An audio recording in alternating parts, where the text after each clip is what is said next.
आसंतु जानिबा शनिको चलन विभिन्न राशि रे कौन फल देउछि। श्रृंखला कर्म एवं परिवर्तनर ग्रह शनि ग्रह मार्च 29/2025 रे कुंभरु मीन को एक गुरुत्वपूर्ण गोचर देई गति करिवे। एही परिवर्तन जीवनर विभिन्न दिगरे उल्लेखनीय परिवर्तन आनिब, जेपरिकी क्यारियर, संपर्क, स्वास्थ्य एवं आर्थिक क्षेत्र रे। जेहेतु शनि एक धीर गतिशील ग्रह, एहार प्रभाव दीर्घस्थायी एवं गभीर। एही गोचर विशेष भावरे साढ़े सती किंबा धैया समय बिताउथिबा लोकंको उपरे प्रभाव पकाइब। एही गोचर समय रे साढ़े सती द्वारा प्रभावित राशिगुड़िक हेउछि मीन, कुंभ एवं मेष। शनि धैया अधीन रे थिबा राशिगुड़िक मध्यरे सिंह एवं धनु अंतर्भुक्त। आसंतु विश्लेषण करिबा जे प्रत्येक राशि एही परिवर्तन को किपरि अनुभव करिवे एवं केउ प्रतिकार एहार चैलेंज गुड़िकु दूर करिबारे साहाय्य करि पारिबो। मेष आर्थिक एवं विदेश यात्रा रे चैलेंज। शनि 10 घरे प्रवेश करुछंती, जहा साढ़े सती आरंभ करुछि। मेष राशिर जात व्यक्ति माने खर्च वृद्धि, विदेश यात्रा एवं एकाकिता किंबा आध्यात्मिक कार्य पाई गभीर इच्छा अनुभव करि पारंती। पाद किंबा आखि संबंधी स्वास्थ्य चिंता देखा देई पारे। क्षति एडाइबा पाई आर्थिक श्रृंखला अत्यंत गुरुत्वपूर्ण। प्रतिकार नियमित भावरे हनुमान चालीसा किंबा सुंदरकांड पाठ करंतु। वृषभ लाभ एवं सामाजिक प्रसार। शनि एकादश घरे प्रवेश करी क्यारियरर अभिवृद्धि, आर्थिक लाभ एवं नूतन सामाजिक संपर्क आनिबे।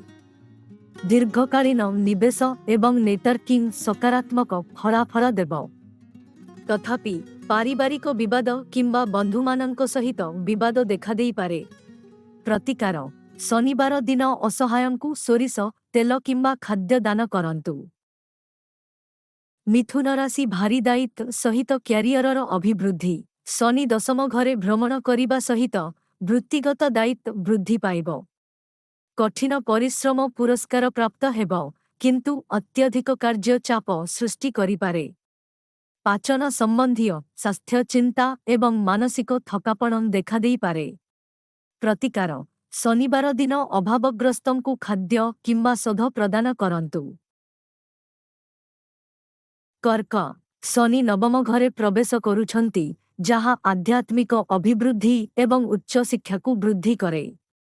शिक्षा किंबा तीर्थयात्रा पाई यात्रा होई पारे। तथापि पिता व्यक्ति किंबा परामर्शदातांको सहित संपर्क गतिशीलता चापग्रस्त होई पारे। प्रतिकार शनिवार दिन अभावी लोकंकु कड़ा बिरिडाली दान करंतु। सिंह राशि शनि अष्टम घरे प्रवेश करुछंती, जहा फलरे अप्रत्याशित आर्थिक उत्थान, स्वास्थ्य समस्या एवं संभाव्य उत्तराधिकार मामला देखा देई पारे।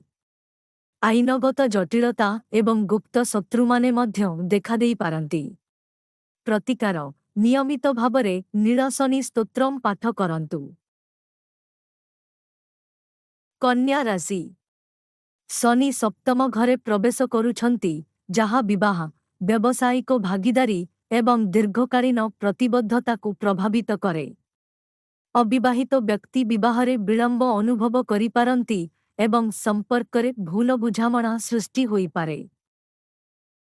प्रतिकार शनिवार दिन अभावी लोकंकु पोशाक किंबा छता दान करंतु। तुला राशि शनि षष्ठ घरे प्रवेश करी प्रतियोगिता एवं आईनगत लड़ई रे सफलता लाभ करिवे। तथापि थक्कापण, चाप एवं गंठी जंत्रणा भली स्वास्थ्य समस्या देखा देई पारे।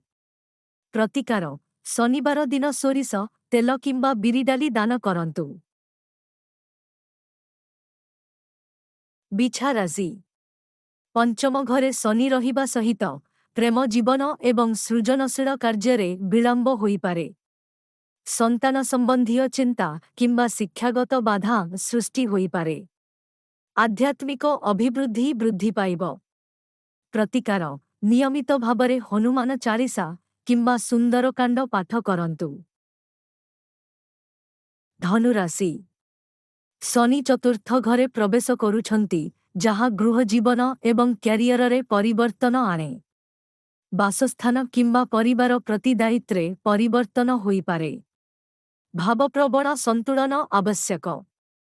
ପ୍ରତିକାର ଶନିବାର ଦିନ ହନୁମାନ ମନ୍ଦିର ଦର୍ଶନ କରନ୍ତୁ ଏବଂ ଗରିବ ଲୋକଙ୍କୁ ଖାଦ୍ୟ ପ୍ରଦାନ କରନ୍ତୁ।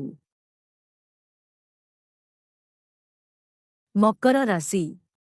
ଶନି ତୃତୀୟ ଘରେ ଥିବାରୁ ଯୋଗାଯୋଗ ଦକ୍ଷତା, ସାହସ ଏବଂ କ୍ଷୁଦ୍ର ଦୂରତା ଯାତ୍ରାରେ ଉନ୍ନତି ହେବ। ଏହା ସାରେ ସତୀର ଶେଷକୁ ଚିହ୍ନିତ କରେ, ଆଶାସ୍ତି ଏବଂ ନୂତନ ସୁଯୋଗ ଆଣିଥାଏ।